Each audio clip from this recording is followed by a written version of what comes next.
Sembona inhlambulo ophatha abantu ababili abangasekho abahambe bexabene abaphila abakhona nani bebenzele abasuke besele emhlabeni. Ya hlomunga bakhona. Kanjani manje? Angithi phela la sikhuluma ngomndeni. Ya. Engabonanga solinye. Mhlambe yazi yadlula emhlabeni. Ya.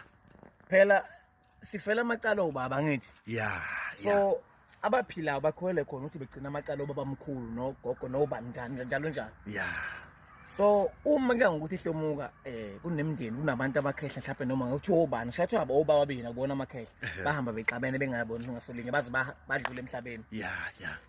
Uma senibona ukuthi yanishana noma yanihlupha sekumele kutholakale lo muntu okuyena ke owona lo baba ngoba phela kusokukhona lo sokumqala odweshu. Ya. Kufanele kube yibona ke leyo ndlu leyo efika nesilwane imbuzi nakhona kukhulunyelwa ngaphandle futhi uma kukhulunyelwa ekhaya.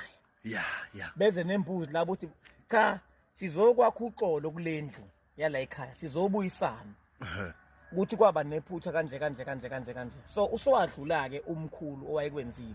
Sesiyacela nje amangithi ababuyisana thina amaZulu esikwenzayo ngoba nabo nangale njani ibabambile.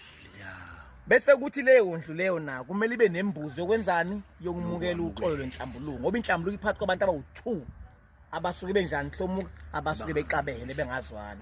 And mangabe nje ngamanye isixabana sithukana mina nawe kuzoba khona amagama azosho imina nawe futhi uzophinda uwasho. Ya. Ingakho kumele kube nembuzi nakuwena ephumayo ibamba lo